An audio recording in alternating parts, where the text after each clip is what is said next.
seraient les mêmes ici et ici. Ce seraient exactement les mêmes points, mais sous forme de paires de cercles corrélés. Et pour s'en rendre compte, il faudrait être capable de mesurer le long de ces cercles-là, le profil de température qui serait exactement le même, et donc ça montrerait que ce sont bel et bien les mêmes points. Alors ça met en jeu des simulations numériques absolument phénoménales, après une analyse de données incroyablement complexes, des données réellement obtenues par les télescopes WMAP et les données de Planck. Lorsqu'on a eu les premières informations de la de 2003, on avait vu que mon modèle esthétiquement préféré, l'espace dodécaédrique du point carré, qui est construit à partir comme ça de dodécaèdres sphériques sur lesquels on colle les bords. Évidemment, on ne peut pas sortir, parce qu'il n'y a pas de bord. Donc, au lieu de sortir, on rentre de l'autre côté. Donc, ça crée ces deux choses-là. Et on va proposer donc, la forme de l'espace.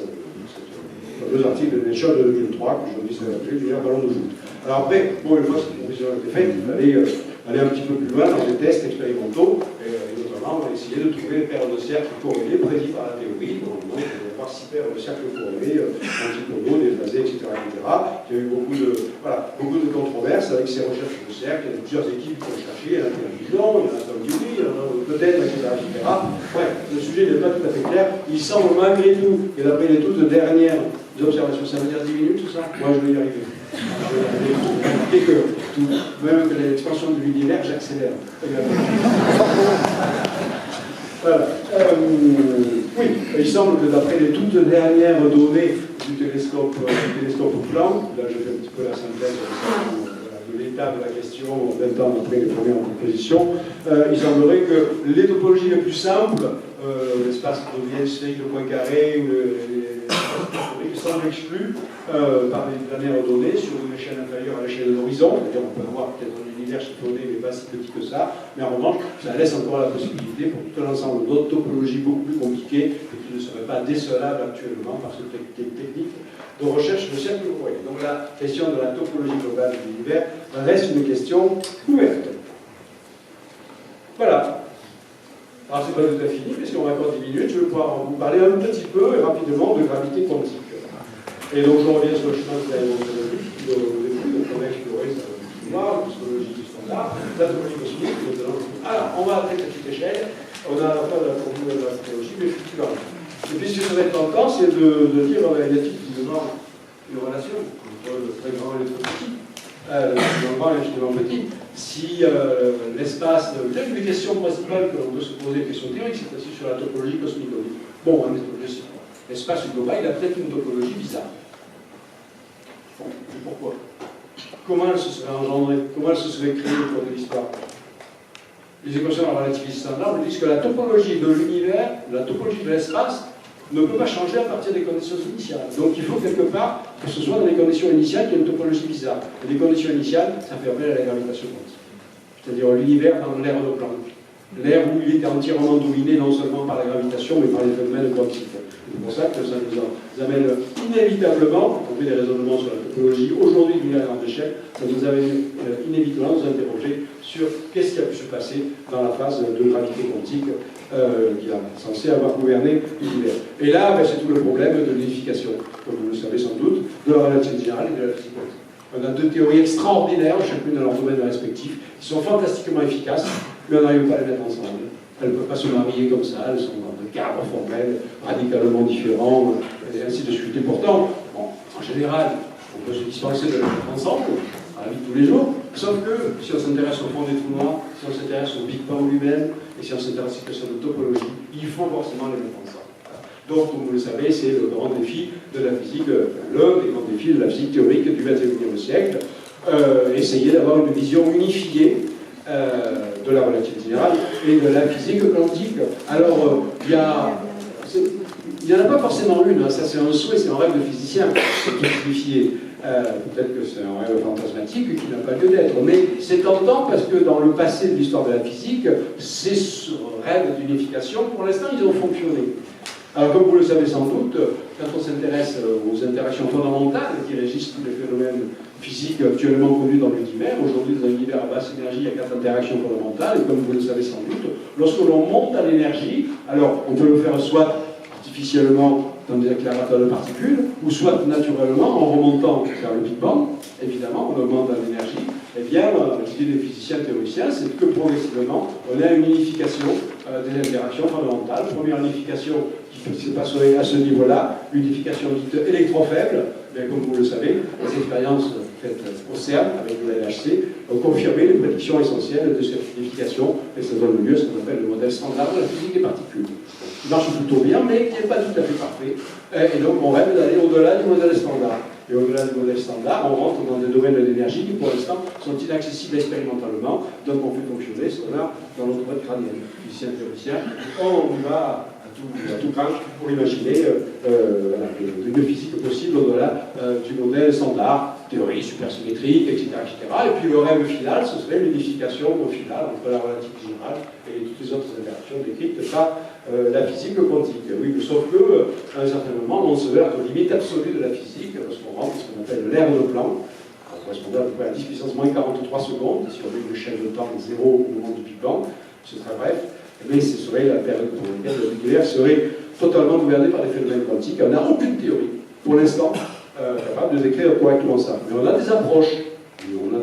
Alors ça, c'est une première, comment dire, justification possible de ce désir d'unification. Il y en a d'autres également.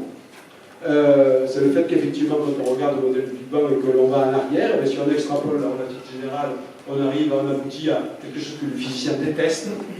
On parle dans un domaine d'ouvrage consacré à l'infini. Ce sont tous les infinis qui apparaissent dans la singularité.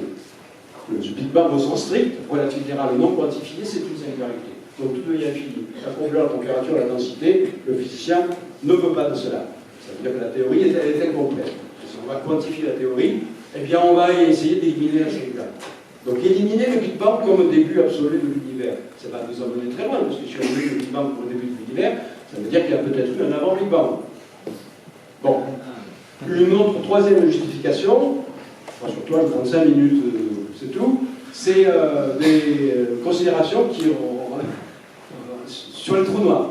Alors, pas les trous noirs sur dont j'ai parlé tout à l'heure, mais les trous noirs quantiques, qui seraient par exemple des micro-trous noirs soumis à des effets quantiques, comme vous le savez sans doute, Stephen Hawking a découvert théoriquement sur le papier que ces trous noirs s'évaporent. Au lieu de grossir en absorbant de la matière et de l'énergie, au contraire, ils perdent de la matière et de l'énergie, ils s'évaporent. La question qui se pose, une question théorique qui paraît un peu abstraite, mais elle joue un rôle fondamental dans le développement des théories de gravité quantique aujourd'hui, c'est ce qu'on appelle le paradoxe de l'information.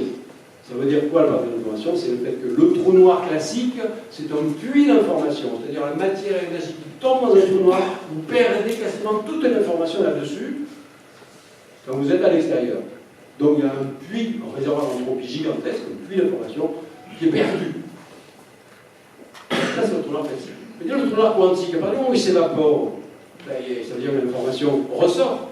Question, apparemment toute bête et toute simple, est-ce qu'on récupère toute l'information ou est-ce qu'on en récupère qu'une partie? Avec une véritable guerre qui s'est déclenchée entre plusieurs écoles de physiciens théoriciens.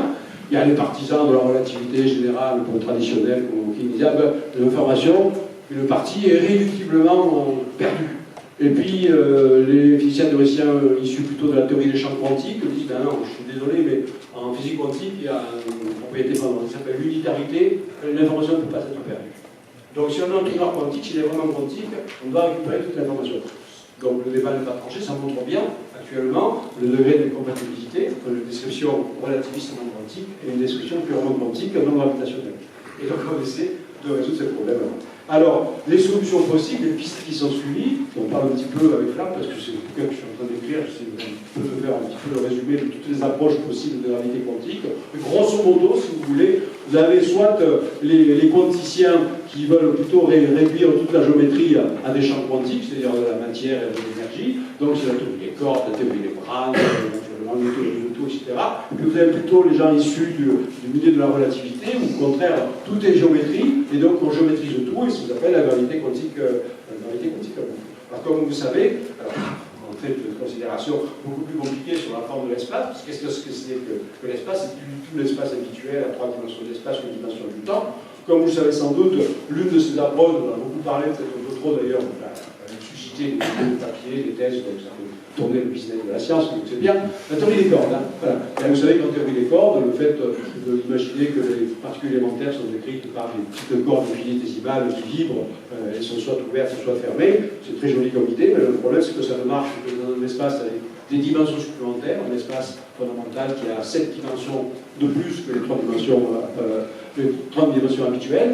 Alors c'est un prix à payer, qui est intéressant sur le plan mathématique, parce que ça ouvre des horizons. C'est un peu plus, en mettant le fait que le prix à payer, c'est qu'il y a 10 puissance, au moins à peu près 10 puissance 500 solutions, sur la façon dont on rajoute des dimensions supplémentaires, des hypothèses sur la taille. Un exemple, pourquoi il peut y avoir autant de solutions, mais comment rajouter des dimensions supplémentaires? Voilà, c'est un exemple très simple. Sur l'espace de fond qui a juste 2 dimensions, vous rajoutez 2 dimensions de plus. Vous pouvez la rajouter sous forme de sphère, vous pouvez la rajouter sous forme de tore, c'est des topologies différentes. Vous créez des univers radicalement différents. Voilà. Alors en fait, comme ce n'est pas 2 qu'on rajoute, en général c'est 6 ou 7, on en rajoute ça, ce qu'on appelle des espaces de Calabi-Yau. C'est pas un Cabillaud, un Calabi-Yau. Et donc on rajoute des topologies extrêmement compliquées, selon toutes les topologies des espaces de Calabi-Yau, on engendre des modèles d'univers radicalement différents. C'est l'une des raisons pour lesquelles il y a 10 puissance 500 solutions. Et l'autre raison, c'est lié en fait aux états du vide. Parce que le vide quantique, l'énergie du vide quantique joue un rôle fondamental dans ce genre de théorie. Et quand on calcule dans certains modèles l'évolution du vide quantique, on crée un paysage, qu'on appelle le paysage cosmique, qui est le paysage en fait, des fluctuations naturelles du vide quantique. Chaque point de ce paysage correspond à la possibilité d'un univers. Une fluctuation de l'énergie du vide quantique crée un espace-temps-matière qui est un univers. Et au lieu d'avoir donc un seul univers, celui dont je vous ai parlé jusqu'à présent, dans ces théories-là, on a un multivers, un foisonnement d'un grand nombre d'univers correspondant à chaque point de ce paysage cosmique. Alors, voilà le genre évidemment de questionnement, quand on s'intéresse maintenant, quand vous parlez de la forme de l'espace, de quel univers on parle, d'univers donné. Alors, dans cette théorie multivers, ce n'est qu'une théorie, c'est un scénario, il n'y a même pas d'équation, on discute beaucoup de ça, toutes les applications philosophiques qui ne sont pas inintéressantes, etc. Mais il n'y a pas vraiment d'équation, on peut faire un peu n'importe quoi. Et ce que je veux dire, c'est que les univers différents, les points, chaque point de ce paysage, là, parce qu'on a des univers différents, ils ne se ressemblent absolument pas. Les univers différents ne se ressembleraient absolument pas aux nôtres. Il suffit de changer un petit peu les conditions initiales et ce genre de choses, on crée des univers radicalement différents, y compris des formes différentes. Donc, on pourrait très bien avoir dans ce multivers des univers avec topologie dodécaédrique, des univers hyperthéoriques, des univers sans topologie, des univers infinis, des fermés, ouverts, etc. Toutes les possibilités. Et comme toutes les possibilités sont envisageables, on se demande où est encore la science là-dedans, parce que c'est plus falsifiable, c'est plus réfutable, etc. Il y a beaucoup de discussions là-dessus. Donc je zappe cette chose, l'hypothèse holographique, juste pour mentionner une autre approche, parce que l'on a développé à Marseille le centre de physique théorique avec mon collègue Carlo Rovelli. L'autre approche consiste plutôt à tout géométriser, à se dire en fait la structure de l'espace, on n'a pas besoin de corps, on n'a pas besoin de dimensions supplémentaires, la structure de l'espace étant granulaire. Si on veut quantifier la gravité, on quantifie la géométrie, puisque là, en relativité générale, la gravité, c'est de la géométrie. Donc si vous quantifiez la gravité, vous quantifiez la géométrie. Vous quantifiez la géométrie, c'est quantifier l'espace, quantifier le temps. Donc vous définissez des grains de l'espace et des grains de temps. Des atomes irréductibles de l'espace et des atomes irréductibles du temps. Donc c'est cette approche-là qui est développée par certains groupes et qui est également très très prometteuse. L'une des choses qui me séduit notamment dans cette approche-là, c'est que le formalisme mathématique, une partie du formalisme mathématique est utilisée pour faire fonctionner cette chose-là. Ça s'appelle les réseaux de spin, qui ont été créés par Roger Penrose, physicien d'aujourd'hui, de la relativité, qui s'est intéressé également aux sciences cognitives. Et il y a des formalismes mathématiques qui ressemblent un petit peu, pour décrire le fonctionnement du cerveau, qui ressemblent un petit peu à ça. Donc Jean-Pierre me dit que c'est fini. Il a raison. Donc je finis avec ça, pour dire que dans certaines de ces approches-là, le Big Bang effectivement disparaît. La singularité disparaît. Et donc il y a un avant-Big Bang. Alors ça, par exemple, c'est un scénario possible dans une théorie de gravité quantique à boucle, où lorsque l'univers préexistant au Big Bang s'effondre, et au lieu de donner un Big Crunch, il rebondit, la gravitation s'inverse, ça s'appelle Big Bang, et ça donne lieu à la phase actuelle de l'univers. Et comme on se penser, c'est pas sponsorisé par l'espace.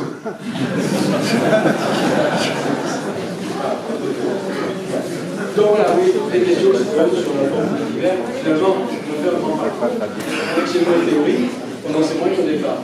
C'est ça qui est intéressant dans la recherche scientifique. Voilà. On met toute petite partie des questions, on a ouvert tellement d'autres questions que c'est un petit peu on exerce ce métier avec passion. Si vous allez un petit peu plus loin, certains de mes ouvrages qui traitent de ce sujet-là, cela. Et puis pour finir, là-haut, je dis moment, j'ai un blog. Je ne sais pas d'entre vous connaissent peut-être, mais peut-être que vous ne connaissez pas. Sur ce blog-là, c'est la trouver sur Google. Il y a tout dans l'ensemble de cette partie. On reparle également du sujet de l'eau. Je vous invite à l'explorer. Je vous remercie.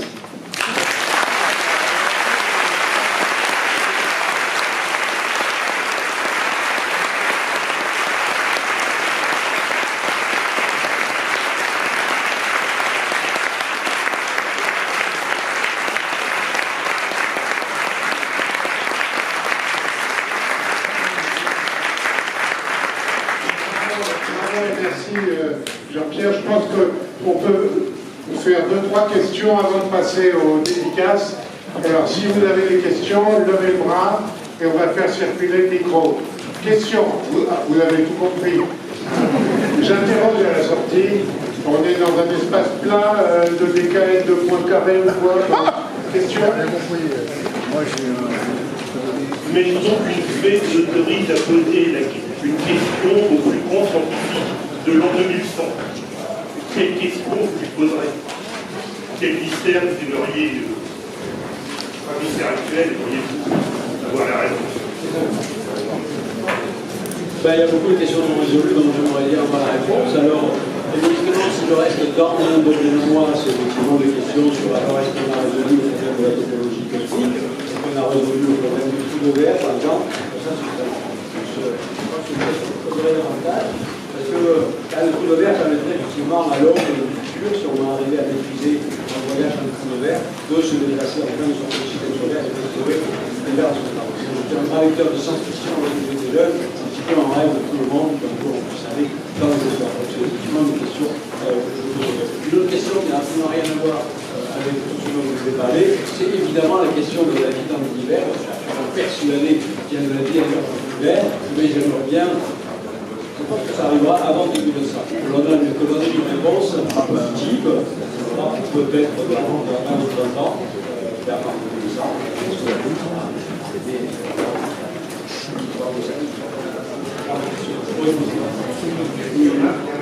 C'est pour l'exposer. J'ai une question d'écologie.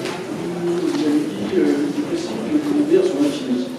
Et vous avez rappelé aussi que les équations de la relativité générale ne permettaient pas un changement de topologie. Est-ce que ça implique donc que l'univers est infini dès le début?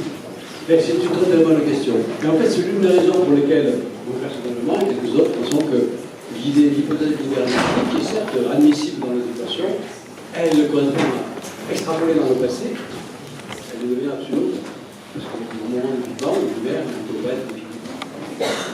Donc, créer un espace de temps. C'est l'une des raisons pour lesquelles, effectivement, peut-être l'espace fini sera mort,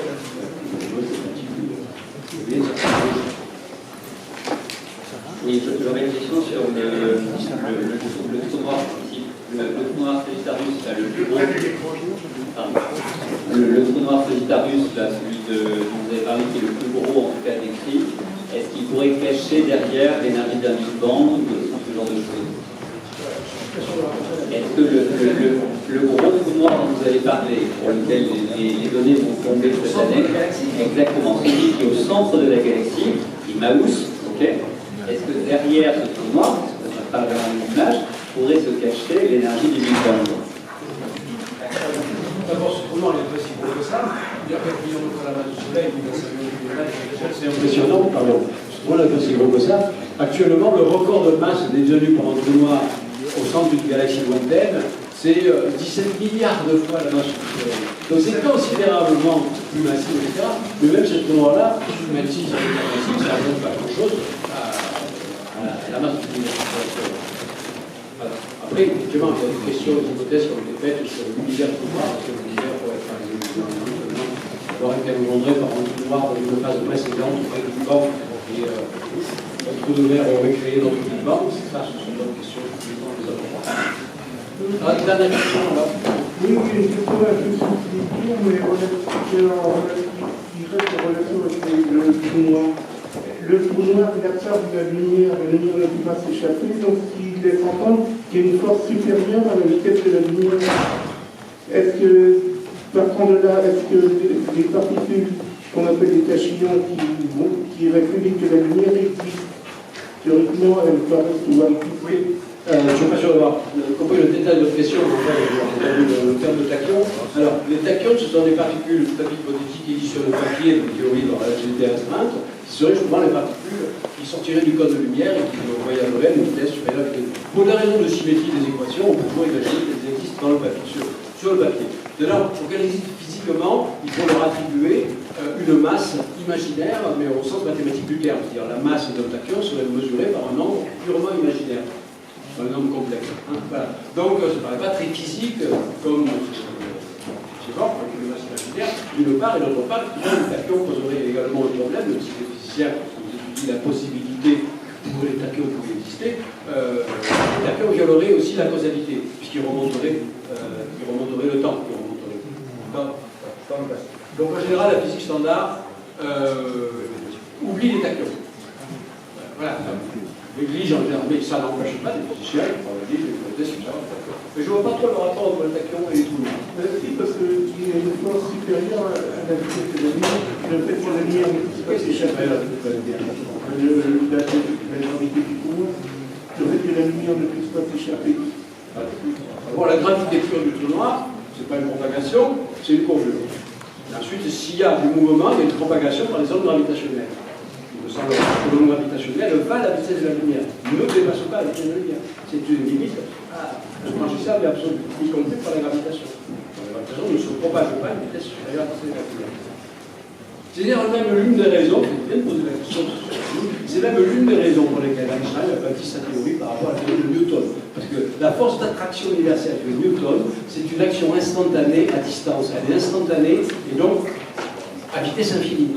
Or, au XIXe siècle, avec l'électromagnétisme de Maxwell, on découvre qu'il doit y avoir une limite maximum pour la propagation de l'information, qui est la limite de vide. Et donc Einstein a dit on ne peut pas continuer à admettre que la gravitation, c'est une force instantanée à distance, à vitesse infinie. Et donc, c'est pour ça qu'il a remplacé la force newtonienne par une courbure de l'espace-temps. Tout rentre dans l'ordre avec la vitesse de la lumière. Merci. Donc,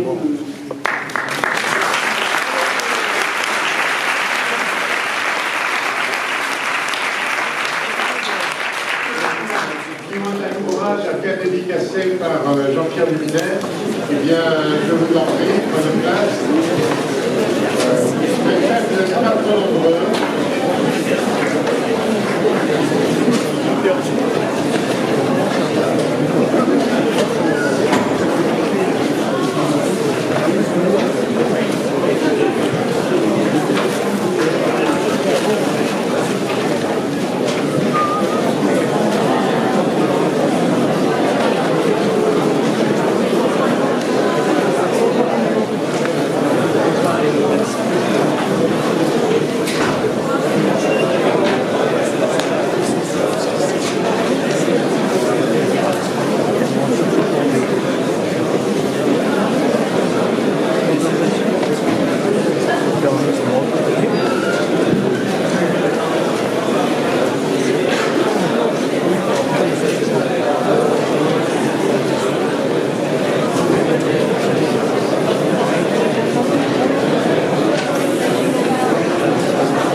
On voit bien qu'on comprend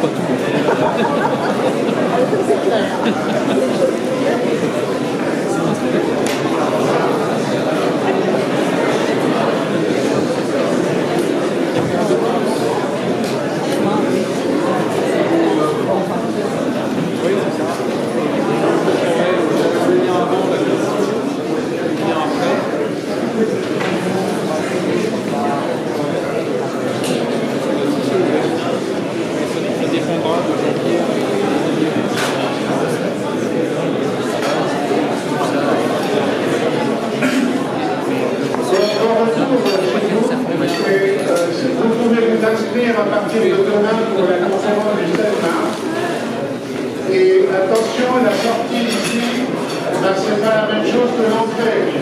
Hein, donc, il faut suivre un chemin très compliqué pour sortir, sortie de secours. C'est pas trouver un plein milieu du soir. Voilà. On a encore trouvé la semaine dernière des gens qui rôdaient le gardien. Il faut suivre Dieu.